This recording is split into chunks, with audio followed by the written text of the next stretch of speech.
gradually, you recover and stood up and he asked me if I have epilepsy. And I said, oh, yes. What does that have to do with anything? And he said, well, you just had a seizure. And I said, well, that's impossible. I don't have seizures. So, well, you just had one. So that's sort of when everything started. Yeah, when I was 18.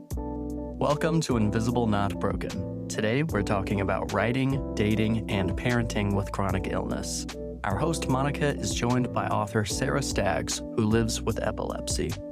Sara, I am really excited to talk to you. But first, I wanted to say I looked over on some of your book recommendations, and we have the same favorite book. Erin Morgenstern. Oh, yes, The Night Circus. Oh, my That was gosh. absolutely one of my favorites. Loved it.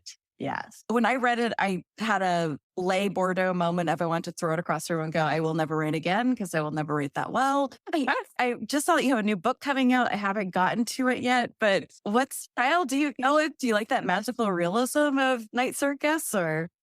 I do. I love writing magical realism. I actually won a contest with a magical realism short story that I wrote. And it was like, I think it was my first time that I got paid as a writer. It almost doesn't even matter how much it is. It's like, I'm officially validated. I know. Wow. I was just like, this is fantastic. And so I love writing magical realism. I haven't done a novel. My voice is right now uncontrollable is sort of upmarket fiction. They call it sometimes women's fiction, but I don't really like to use that term because I think that everyone can enjoy it, no matter what your gender. Just where do we put it on the bookshelf? How do we market it kind of thing, Are we using body parts to turn the pages? I mean, how is this a woman's book versus, and I saw on the site that there was no, not on your site, but it was the book blurb or something. Yeah. And I just instantly unsigned off of it because it was women's fiction. I'm like, where's the men's fiction? Is it just fiction if a man writes it? I am very easy to annoy, and that just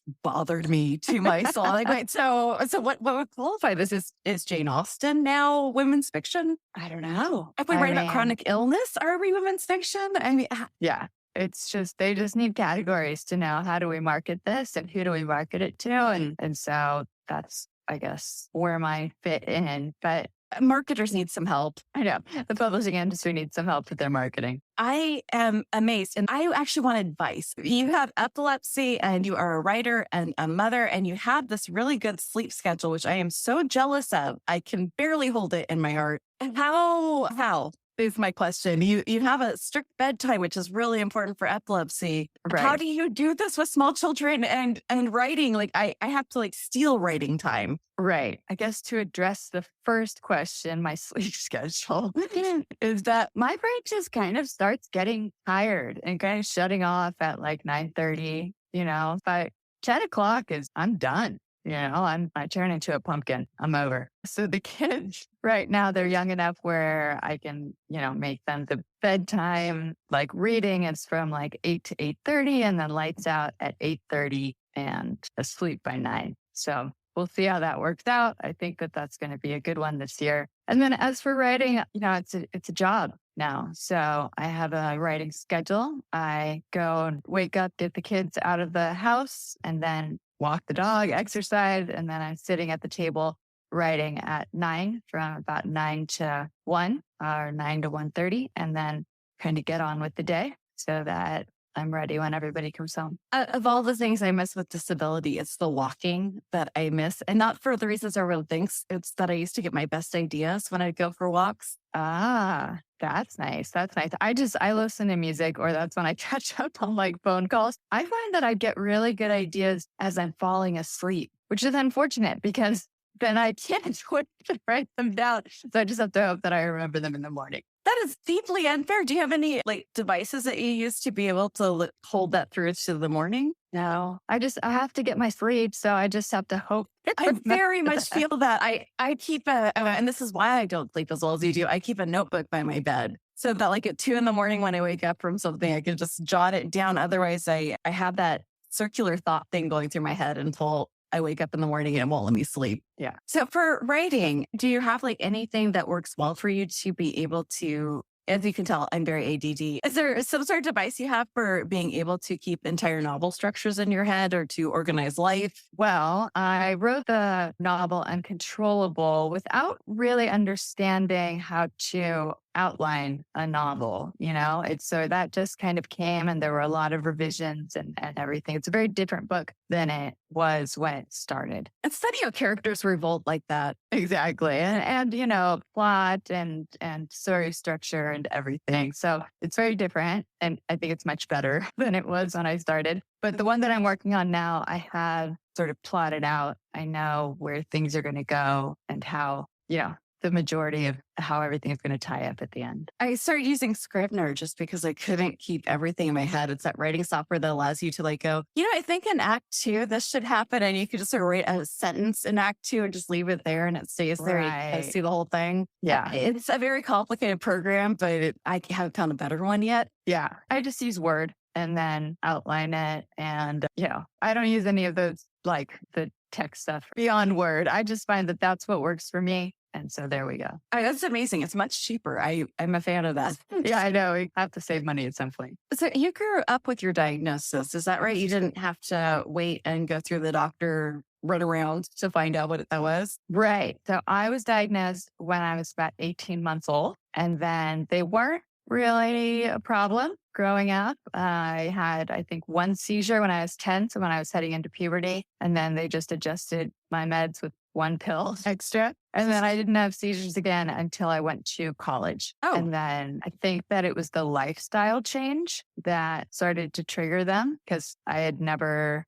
thought about seizures or thought about sleep or thought about stress or any of that stuff. And then I went to college and all of it kind of blew up and my brain just couldn't handle it, which I didn't realize was a thing. I had my first seizure about 3 weeks, I think, into college. And I was sitting talking to my roommate about where we're going to go to lunch. And then I wake up and it was a tonic-clonic seizure. There's a paramedic over me and he's asking my name and who the president is. And I'm pretty freaked out because I can't remember the answer to either of the questions. And I can't even talk. And so gradually, you recover and stood up and he asked me if I have epilepsy. And I said, oh, yes. What does that have to do with anything? And he said, well, you just had a seizure. And I said, well, that's impossible. I don't have seizures. So, well, you just had one. So that's sort of when everything started. Yeah, when I was 18. How did that work with your friends? Were people able to help you out or was that hard for 18-year-olds to wrap their brain around? I think it was the latter. I think that it wasn't until I kind of got them under control that people started to be not really weirded out by it. So I understand, the stigma that surrounds it. I didn't have a lot of support in college, I'm sorry to hear that. Yeah. I wish that people had been more understanding, but if you think about it, it was 1998, 1999. So there wasn't a lot of talk. There's a lot more of a discussion now around epilepsy. And, even outside of the epilepsy community, people also are more understanding about disabilities and invisible disabilities. But back then, it wasn't really talked about. So it was just people thought it was weird, which, I can kind of see that. I wish that they hadn't. But when I left college and then went to law school, things were getting better. So it was a better experience. How did you handle the stress of law school?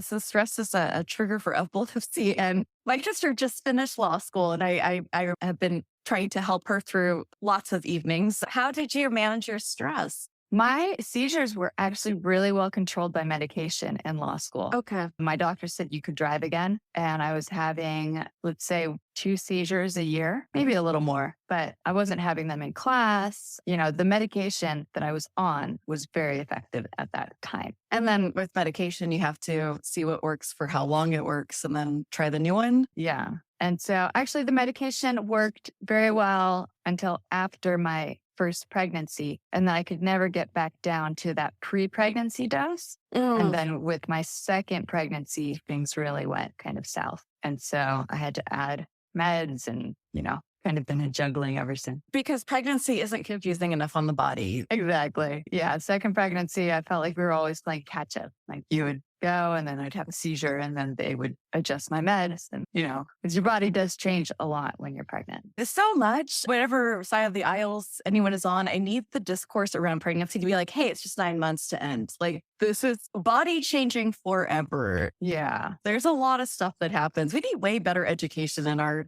school systems to talk about what actually, like in a normal, healthy body, how different pregnancy can go. And Yeah. then you add disability and chronic illness in there. And that was a very long 9 months. Definitely. So for parenting, I always love to talk about this because I had my kids way early. And so I have no one in my life who actually has kids at the same time I have. Did you have side effects at the early onset? Is when my kids were born, I have Ehlers-Danlos, so I dislocate by moving. And there's just lots of bedtime that I have to be in. And so when I had toddler, it was this insane experience of being in the bed and having a small creature that was just absolutely hell-bent on anything dangerous. Right. How do you handle your sick down days and small children or larger children? I have teenagers and it's still a lot to like handle bed and trying to be an effective mom to young adults and teenagers. So I am very lucky in that my husband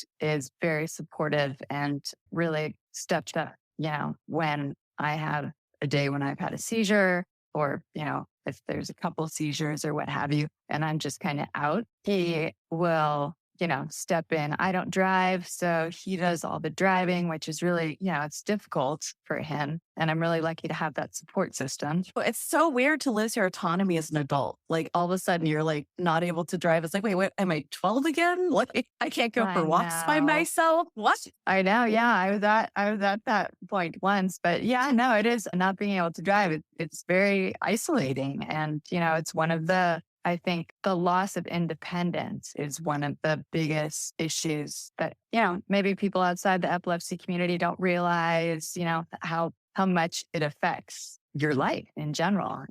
I can't go to school to drop off the kids. So I didn't really get to meet the parents at the new school at drop off, or talk when the kids have play dates. If their friends live far away, do I have to ask my husband to go and drop the kids off? That would be really the only option besides. So we just have play dates at the house. I'm just like, just come on over, bring all the boys, bring them all here, and we'll just do the best we can. So, it is not driving is really kind of cutting off your legs. Yeah. Especially if you live suburbs or rural, it's such a different experience. Yeah. And so you can just walk to, or for me, I can't wheel anywhere, but I can't wheel around to my little downtown because there's no sidewalks and I can't drive. I think people realize just how much, like, if you can't drive, it is isolating. You also are always asked, I don't know if you feel so, but I always feel like I'm asking for favors. Like, oh yeah, my husband is a wonderful man, but it's like, hey, so we need to get chicken food and we need to get groceries and the child needs to go to archery practice. And I feel bad because I'm home all day and he works. And I'm like, I got nothing that I could get done today because I couldn't drive anywhere. Yeah, I know. We're lucky that we live in a really walkable neighborhood, but it still is, a challenge to get the kids to the active or school activities. You kind of have to look. I have a system where I just look around the geographic location. And if I can bike to it on my e-bike or if I can walk to it, these are the activities that you can choose from. I love Google Maps actually has this set up for bikes because I can usually use it for wheelchair too. And you could just sort of like draw a radius and go, okay, bike. Sir, okay, got it. I might be okay here. That's a possibility. I'd love it if they would add a wheelchair section in there, but right.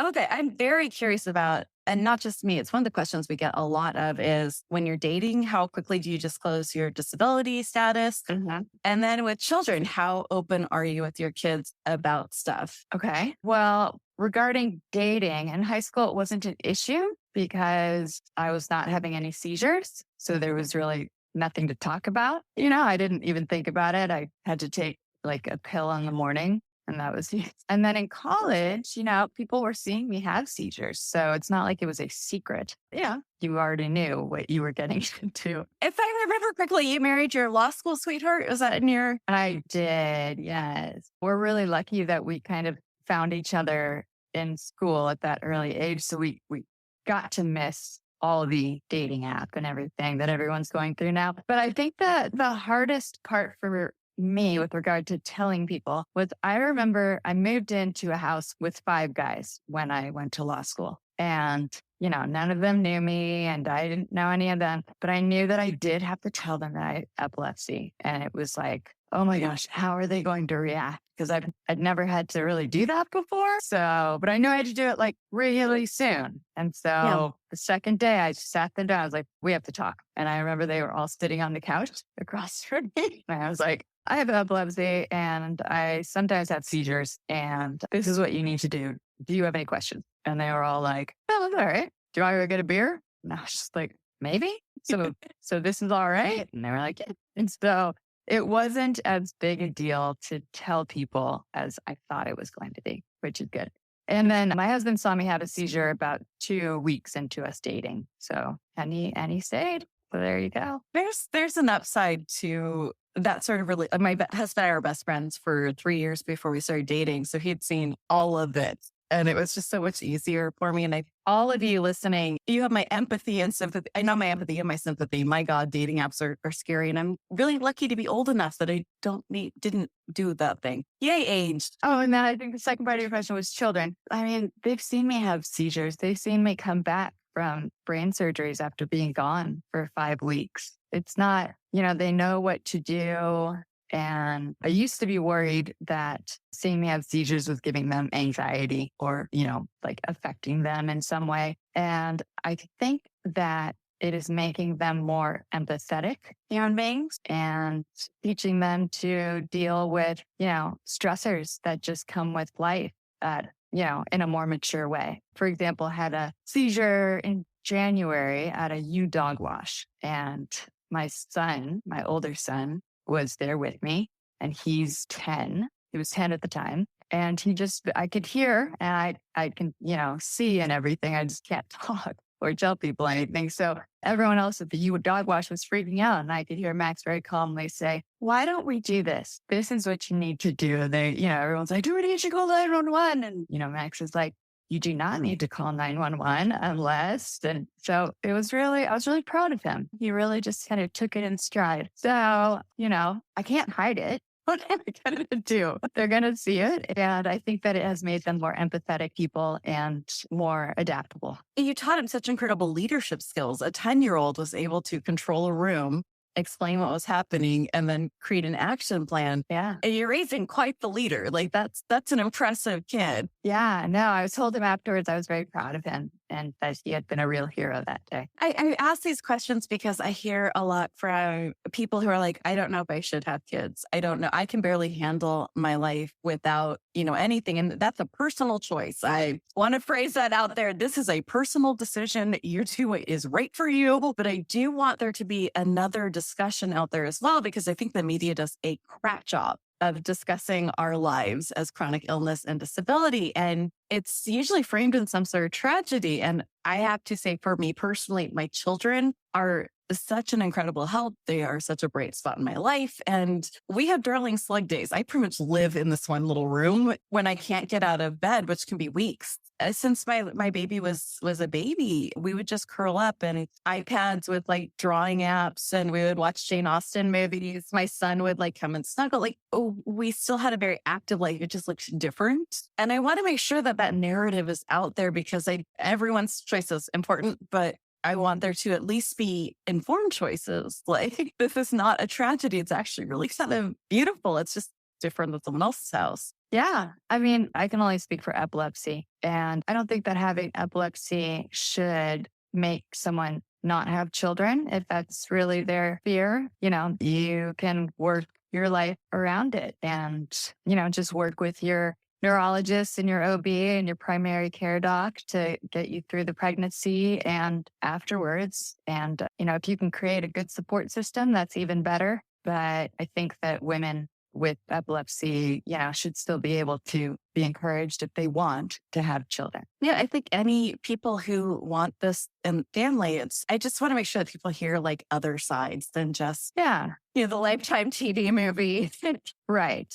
So speaking of media and chronic illness, and you are a media creator, you're a writer, do you find that, do you write characters with chronic issues or is that I'm writing my first character after like 40 years of writing someone who has a chronic illness, and it is messing with my head. I was just wondering if you've tried to write that before and how that works for you. Yeah. So the book that has just come out in May, Uncontrollable, is about a woman who has epilepsy and her journey, and then her husband's journey as well. So the point of view is one chapter is her, one chapter is her husband, her and her husband, and it goes back and forth. So you get both sides of the relationship. And I think that that's important too, is to talk about the caregiver. If that's a description. I don't really consider my husband a caregiver. I just consider us a team. But I know that there are a lot of people out there who do say, okay, well, I'm the caregiver. So this gives that perspective as well as the perspective of the person who has the chronic illness. So how did you find that? It's switching back and forth between both roles. How did that feel for you?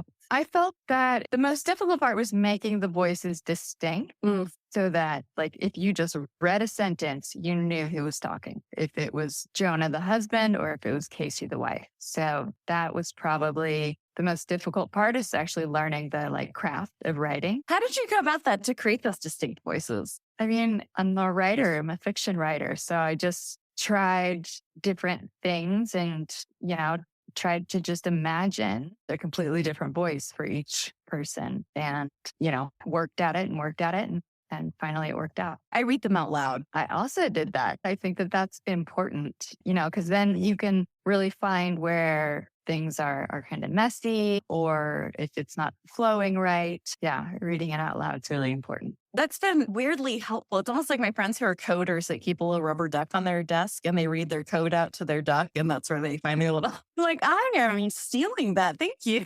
That's a good idea. Yeah. Right.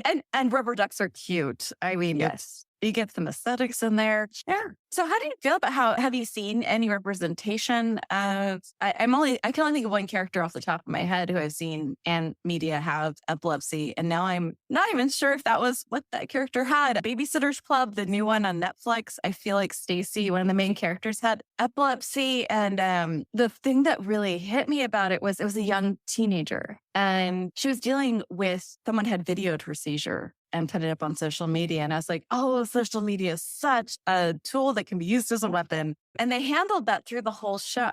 By the way, I just recommend Babysitter's Club, adult or no. I had the nostalgia, but that was a really interesting thing because it's something I didn't have to deal with anyone videotaping me when I was at my scariest, most vulnerable moments. And I thought that was a really interesting way to show teenagers the problems with doing something like that. Like videos for likes have actual repercussions. I know. I can only imagine, how horrifying that would be to have. I mean, I remember in college, I had one in the middle of my constitutional law class. And imagine if people had phones then and been able to video it and then post it. I would just be devastated. I would be. So anyone listening, don't do that. Please don't. That is bullying. And that is extremely damaging to the mental health of the person with epilepsy who may already be struggling with mental health. So don't do it. Just our little PSA out there. The world is chaos, be kind.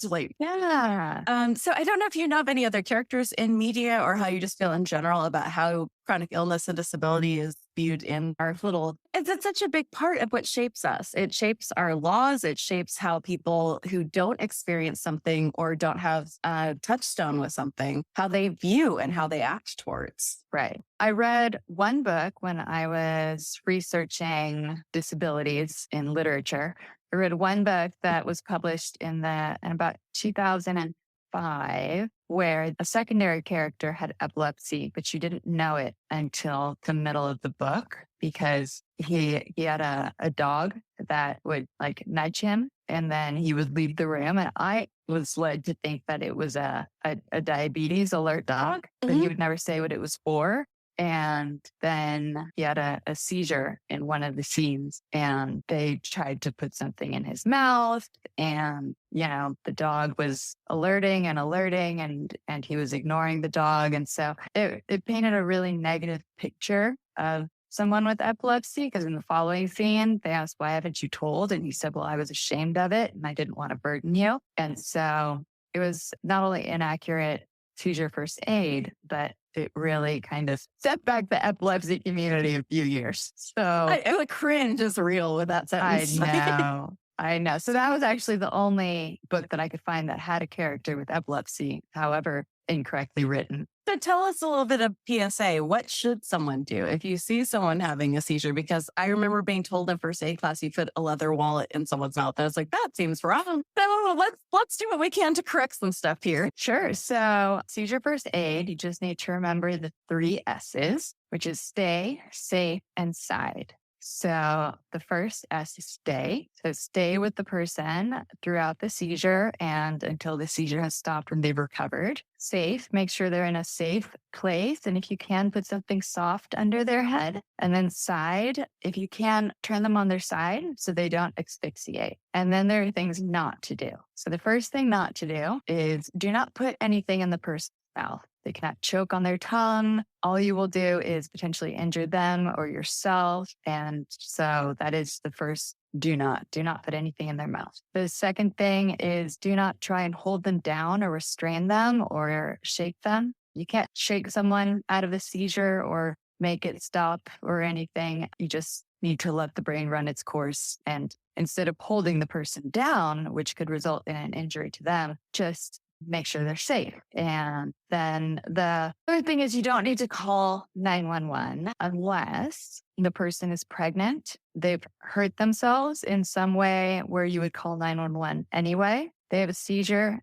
stops, and then another one starts. That could be a medical emergency, or for the seizure is lasting over 5 minutes. So ideally, the actual first step of first aid would be to start timing the seizure. Sometimes people forget that. So take a deep breath, start to time the seizure. That's a very good thing. I did not know about the timing. That's very helpful. Yeah.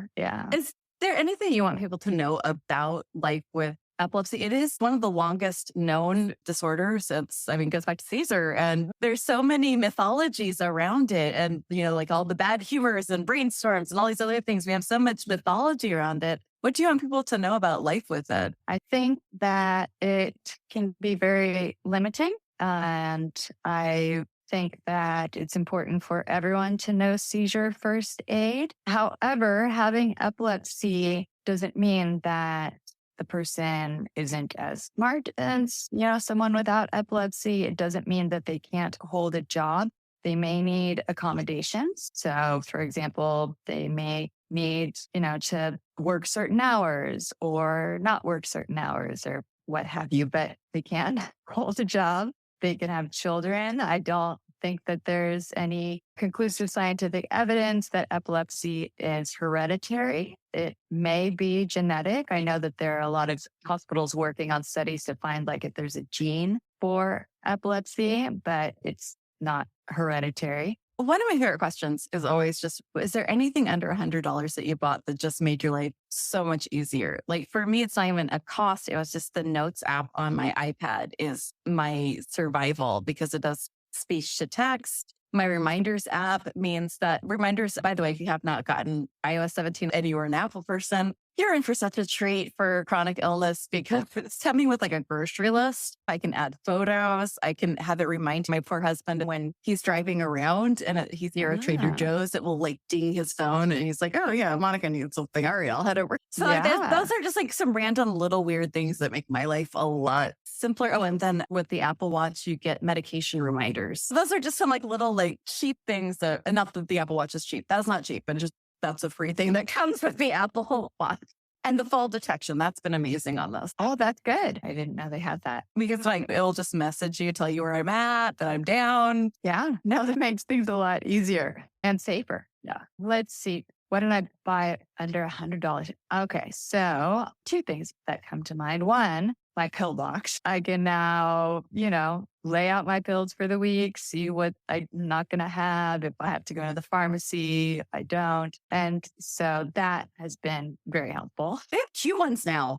They actually have cute ones. Yeah. And the one I had, the days pop out. So you can just put it in your purse or your fanny pack, have it with you. Yeah. And then you know if you took it or not, because it will either be in that day or not be in that day. Exactly. So that was also a key because then, sometimes I would wake up and be like, did I take it? I don't know. Should I wait to find out? I don't know. So this has really helped with that.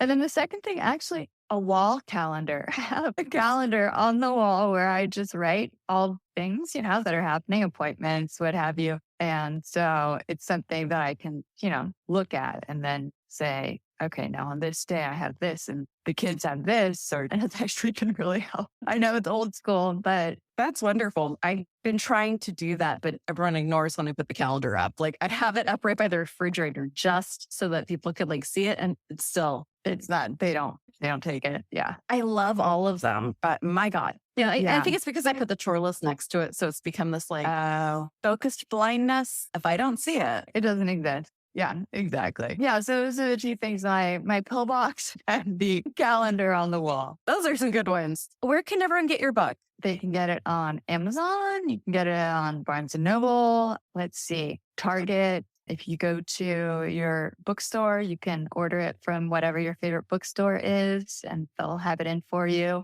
I think that there are a couple bookstores in Portland that have it. If you go on my website, it'll probably be in the notes, the website, but it's sarastaggswrites.com. There's a drop down and you can just order it from there. And so, yeah, that's where you can get it. I have stolen your time long enough, but I cannot thank you for coming on, Sara. This has been absolutely lovely. And I cannot wait to read your book. This sounds amazing. I love the idea of the caretaker viewpoint and the person's view. Not that the caretakers aren't people. Please forgive me. I have not had my medication yet. I am just realizing now that I didn't actually mark down my medication on my watch. Oh, no. It's that fun. Oh, that's why I have goosebumps and I'm very, very cold right now. But I really love that device and I can't wait to read that. So thank you so much for coming on. We will have your book in our show notes. So if you head over to our show notes at invisiblenotbroken.com, you can just click right on the button. I'll send you right over to Amazon. Or if you want, we will also have a button to click to Sara's website. Thank you so much for coming on. And everyone, be kind,